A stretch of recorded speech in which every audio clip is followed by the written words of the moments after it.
let's come around to the question of screening, which is endlessly controversial, and as to who should have mammograms, how often, is there a better way? We just had a piece in the Times yesterday that was prompted by an analysis that by Gilbert Welch, who is a strong advocate of not screening much or less screening, who argued that many of the his basic argument, based on some evidence, is that many of the breast cancers that are picked up by mammography are treatable, and it probably would have been okay if they had not been picked up by mammography but had gotten a little bigger and the person had found a lump. But there is also an acknowledgement that within that group that are found by screening, there are some that would have turned bad, and there is some population of women whose lives probably have been saved by screening, but it may not be as large as we have been led to believe. That's my summary on the latest argument here, and I think maybe you have different views on that, but based on that, what would people who are practitioners and are comfortable talking about this, what are you telling your patients to do about mammography? And I realize this varies with age and with a woman's risk, but give us a brief rundown on what's the best idea. And before I go into this, one thing I would ask you is, I think that we should not trivialize the mental and emotional anxiety that goes with being called back, with having a biopsy, and that should be factored in as well. So let me try and take this on. I think that a lot of the controversy, I think, comes from expecting more from mammography than it can deliver. And I think that mammography is one of the tools that we can use to help reduce the chance of dying of breast cancer, but it is just one. And it has some value, but it is by no means a perfect test, and it is not the panacea, and it's not the answer. And mammography also comes with some risks and harms. And it does lead to a bit of overdiagnosis, and we clearly have a lot of people called back and a lot of unnecessary biopsies being done. So there's a lot of room for improvement in the way we apply it.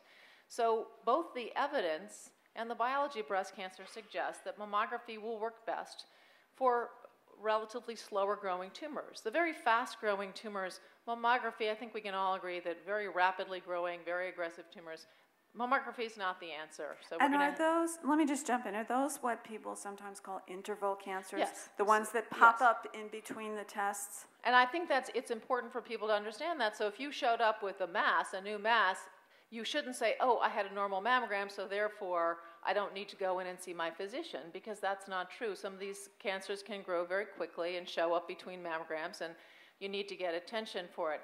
And I think it's really important that we want to apply mammography in the way it can be used best. So actually, there's increasing evidence, not just from the U.S. Preventive Task Force, but from another recent article that came out the week before Gil Welch's article from Carla Kurlikowski's group, showing again that screening every other year is just as effective as screening every year. You don't have an increase in advanced cancers if you screen every other year, but importantly, the number of callbacks and biopsies are halved. So that's not just, so that's a huge benefit for women. So I think that the ages in which screening is used best is 50 to 74. That's where it's going to have the best impact, and screening every other year actually makes a lot of good sense, and it is something that people should welcome. This is something we've learned, it's improvement. Again, you wouldn't go out and buy a cell phone that was 10 years old or 15 years old. You would expect us to learn and improve what we do. And I think this is good news for women, because, last I heard, everyone doesn't love having their mammogram, and people do not love having a callback. It's very stressful, and the biopsies are very painful.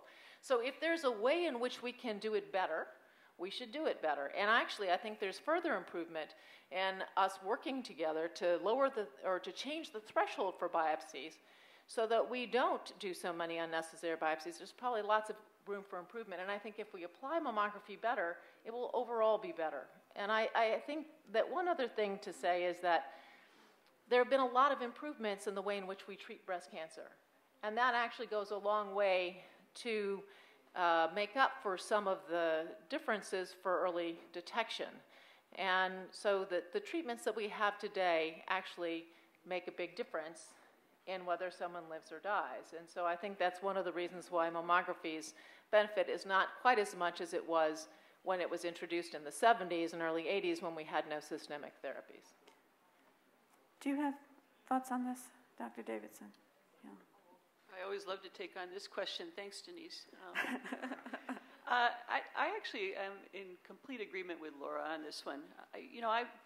I tell everybody that when I was a 35-year-old oncologist, 35-year-old women were supposed to have their screening mammograms. Some of you in the room remember when we did that.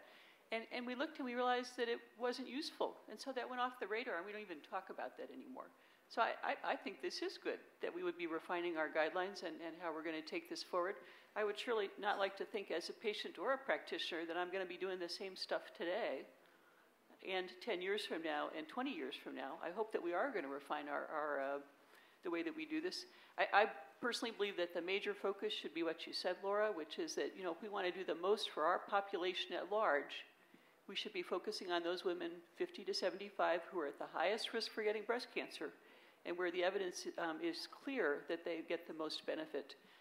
For other women, I'm a big believer in choice. I like the fact that we have information and we can now allow patients and doctors to have a discussion about what's best for that particular patient, taking into account her risks, her desires, what she's worried about.